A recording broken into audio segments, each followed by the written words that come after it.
BJP नेता रही सना खान की हत्या की पूरी कहानी कैसे उलझी है हनी ट्रैप और ब्लैकमेलिंग में। महाराष्ट्र की महिला नेता सना खान हत्याकांड में बेहद चौंकाने वाला खुलासा हुआ है। सना खान की मर्डर मिस्ट्री हनी ट्रैप के जाल में कैसे उलझी है। वो खुद बड़े बड़े नेताओं को हनी ट्रैप के जाल में फंसाती थी। इस जाल को महाराष्ट्र से लेकर मध्य प्रदेश, उत्तर प्रदेश और दूसरे राज्यों में फैलाने में खुद उसका पति भी मददगार था। न सिर्फ वो मददगार था बल्कि किस नेता को कब और कैसे टारगेट करना है इसकी बुनियाद भी सना का पति यानी अमित साहू ही तैयार करता था। इसके बाद अपने हुस्न की कैद में सना उस नेता को फंसाती थी और फिर होता था ब्लैकमेलिंग का ताना बाना। लेकिन इन तमाम हुस्न, सेक्स, ब्लैकमेलिंग के धंधे से आए पैसों के विवाद और फिर पति का खुद अपनी पत्नी सना खान के चरित्र पर शक करना ही इस हत्याकांड की बड़ी वजह बन गई। आखिर कैसे हुआ सना खान का मर्डर, आइए जानते हैं। इस वीडियो में आगे बढ़ने से पहले अगर आपने हमारे चैनल को सब्सक्राइब नहीं किया तो जरूर करें। सना खान का कत्ल हुए करीब 20 दिन का वक्त गुजर चुका है और इस सिलसिले में रिपोर्ट लिखवाए हुए करीब 18 दिन गुजर चुके हैं, जबकि पुलिस को इस मामले में मुख्य आरोपी अमित साहू और पप्पू को गिरफ्तार किए हुए करीब 10 दिन का वक्त हो चुका है। लेकिन मुलजिम की गिरफ्तारी और उसकी निशानदेही के बावजूद सना की लाश का कोई ठिकाना नहीं है। अलबत्ता उसके कत्ल को लेकर अब एक और नई चौंकाने वाली कहानी सामने आ गई है और ये कहानी है हनी ट्रैप में सना खान के इस्तेमाल की और इसी हनी ट्रैप के रुपयों के बंदरवाट के सिलसिले में हुए उसके कत्ल की।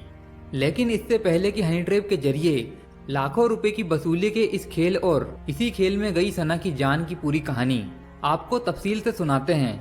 आइए सबसे पहले जान लेते हैं कि नागपुर के पुलिस डीसीपी राहुल मदने ने आखिर इस घटना को लेकर अभी तक क्या नया अपडेट दिया है। असल में नागपुर में सना खान की मां मेहरून निसा ने इस सिलसिले में पुलिस को एक नई शिकायत दी है, जिसमें उन्होंने बताया है कि किस तरह जबलपुर का रहने वाला कारोबारी अमित साहू उनकी बेटी को हनी ट्रैप के खेल में चोर की तरह इस्तेमाल कर रहा था।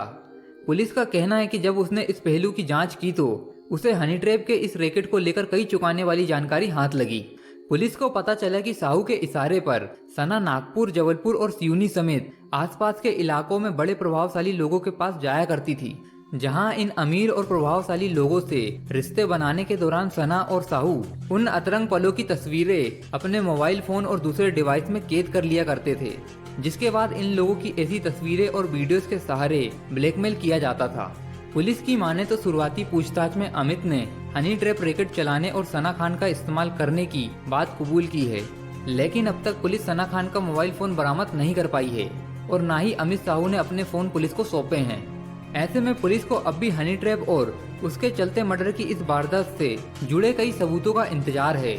पुलिस की माने तो साहू सना खान के मोबाइल फोन उसकी लाश के साथ नदी में फेंकने की बात कर रहा है, जबकि मोबाइल फोन को लेकर भी झूठ बोल रहा है। लेकिन पुलिस को यकीन है कि वो जल्द ही ये फोन बरामद कर लेगी और इसी के साथ उसे हनी ट्रैप रैकेट से जुड़े कई सबूत भी मिल जाएंगे। पुलिस को इस सिलसिले में कुछ वीडियो फुटेज और चैट हाथ लगने की उम्मीद है, जिससे ये पता चल सकेगा कि इस रैकेट में हाल ही के दिनों में किन किन लोगों को अपने जाल में फंसाया था और रैकेट में अमित साहू, सना खान और उनके बाकी साथियों की क्या भूमिका थी। पुलिस ने इस सिलसिले में साहू के साथ उसके दो साथी रमेश और धर्मेंद्र यादव को भी गिरफ्तार किया है, जिन्होंने सना की हत्या करने के बाद उसकी लाश को ठिकाने लगाने में अमित साहू की मदद की थी। इसके अलावा दोनों के हनी ट्रैप रैकेट में शामिल बाकी लोगों के बारे में जानकारी जुटाने की शुरुआत कर चुकी है। पुलिस को शक है कि इस रैकेट में लोग महाराष्ट्र, मध्य प्रदेश और उत्तर प्रदेश तक लोगों को अपना शिकार बना रहे थे। इस रैकेट ने जिस तेजी से इतने बड़े इलाके में अपना जाल फैला लिया था, उसे देखकर लगता है कि अब तक हनी ट्रैप के जरिए की गई वसूली की रकम करोड़ों रुपए तक पहुंच गई होगी। इस रैकेट की शुरुआत तब हुई जब सोशल मीडिया पर सना और अमित के बीच मुलाकात हुई और फिर ये मुलाकात दोस्ती और फिर शादी में बदल गई। सना खान और अमित साहू ने इसी साल 24 अप्रैल को शादी की थी, लेकिन पुलिस की माने तो ये काम उससे पहले यानी मार्च के महीने से ही शुरू कर चुके थे। लेकिन शादी के बाद दोनों ज्यादा से ज्यादा नए लोगों को टारगेट करने लगे। हालांकि अजीब बात है कि इतना सब कुछ होने के बाद भी अमित साहू सना खान के चरित्र पर शक करता था और इस बात को लेकर उसकी कई बार सना से लड़ाई हो चुकी थी। जांच में ये भी सामने आया है कि सना ने साहू को कारोबार के लिए लाखों रुपए दे रखे थे, लेकिन साहू ना तो पैसे वापस लौटा रहा था और ना ही उसे अपने कारोबारी की कोई जानकारी दे रहा था। ऐसे में दोनों पैसों को लेकर आपस में लड़ रहे थे।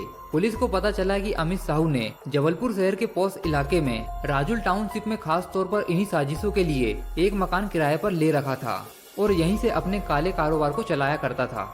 1 अगस्त को जबलपुर के इसी मकान में सना खान के साथ उसकी तीखी नोकझोंक के बाद अमित साहू ने सना खान के सिर पर भारी चीज से वार कर उसकी जान ले ली थी।